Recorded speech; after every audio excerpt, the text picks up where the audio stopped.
Buchanna sir నమస్తే. నేను పంపించాలి పైసలు, సర్కార్కు పైసలు లేవంట. అవును సార్ ఉన్నాడు. నీ దాని కారు ఉందా? పైసలు అవును ఇవ్వాలి. తర్వాత ఉన్నది అద్దము లేరే అనుకున్నా. నేను అతనే ఉంది అనుకున్నా. అగో చూడుండ్రి, ఆఫీస్ని మళ్ళీ ఏదో దుకాణం చాలు చేసిండు కదా. తమ్మి సత్తి వాళ్ళందరు నెట్ ఎందుకు తింటున్నావు? వాళ్ళని ఏమడుగుతున్నావు అసలు? కొత్త రాష్ట్రంలో కొత్త పైసల మంత్రి ఈటల సార్ తన రూపాయి బిల్ల కూడా లేదా అంతాక నాకు మస్తు బూలు అవుతుంది. సర్కార్ గల్లపేటలో పైసలు లేవనా? అయినా ఈటల సారు టార్గెట్ పెట్టిండు తమ్మి ఆఫీసర్లకు. దీపం ఉన్నప్పుడే సమరోడ కొట్టుకోవాలి, పైసలు లేనప్పుడే సంపాదించుకోవాలి అక్క. గా విషయం సార్ కెరికే తమ్మి, అందుకే ఆఫీసర్లు కుద్దుగా చెప్పిండు ముక్కు విండైనా సరే వసూలు చేయమని. ముక్కులు వింటే నెత్తురు ఆరాలక్క, గట్లయితేనే పైసలు వసూలు అవుతాయి. కానీ పూలతో కొట్టినట్టు విండితే ఏడు వసూలు అవుతాయి అక్క. ఆగు, మరి ఎట్లా వస్తాయి? సార్ని ఎట్లా కలవాలో ముందుగా చెప్పు నాకు. నువ్వు ఈటల సార్ని కలవాలంటే మినిస్టర్ క్వార్టర్స్ లో ఉంటాడు, ఆడ లేకుంటే సెక్రటేరియట్ ఉంటాడు. నేను సెక్రటరీ పోయి ఈటల సార్కి చెప్తాక 3 రూపాయలు 3000 నెలలల్లా చూతూ కారు 3000 కోట్లు 3 నెలల్లో ఎట్లా సంపాదించాలో ఐడియాలు ఉన్నాయంట అని చెప్తాను నేను. సరే కానీ తమ్మి, ముందుగా నాకు చెప్పవా?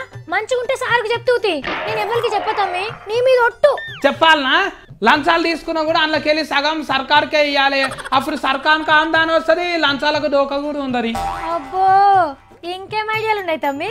2 కార్లు కొనుక్కుంటే ఒక కార్ అంతా టెక్స్ చేయాలి. 5 లక్షల కన్నా ఎక్కువ పెట్టి పెళ్లి చేస్తే కట్నం పైసలు అన్ని గుంజుకోవాలి. నిజమే తమ్మి, ఇదైతే వాజివే. ఎక్కువ ఖర్చు పెట్టి పెళ్లిళ్ళు చేసుకుంటే ట్యాక్స్ వేయాల్సిందే. ఉప్పులు పప్పులు కందిపప్పు అలమేలిగడ్డ బిలాక్ చేసి ఎక్కువ రేటుకు అమ్మిండ్రు అనుకో అక్క, వేసి పడేయాలి టెస్కులు. అవును తమ్మి, ఇది కూడా వేయొచ్చు. 30 ఏళ్ళు వచ్చినాక కూడా అయ్యవ తెచ్చిపెడితే తినటోళ్ళకు టెక్స్లు వేయాలక్క. అబ్బా, మరి 30 ఏళ్ళు వచ్చేదాకా కొలువు చూపించకపోతే సర్కార్ మీద ఎవరేయాలి ట్యాక్స్? అట్లనా అక్క? అక్క తిన్మారు వార్తలు చూసి నగేటోళ్ళకు కూడా టెక్స్ వేయాలి అక్క. అప్పుడు బంగారు తెలంగాణకు మనం కూడా ఇంత సాయం చేసినట్టు అవుతుంది కదా. అమ్మా, వార్తలు చూసేటోళ్ళ మీద కూడా ట్యాక్స్ లేమంటావా? మళ్ళీ కేసీఆర్ సార్ ఇట్టేటోళ్ళని కూడా టెక్స్లు వేయాలక్క. అప్పుడు చెట్టు దులిపినట్టే రాలుతాయి మస్తు పైసలు. ఏ అట్లా వేయద్దు తమ్మి, చెడు అంటేనే కదా మంచి తెలిసేది అందరికి. ప్రతిపక్ష పొల్లు అనాలే, అధికారంలో ఉన్నోళ్ళు జవాబు ఇవ్వాలి.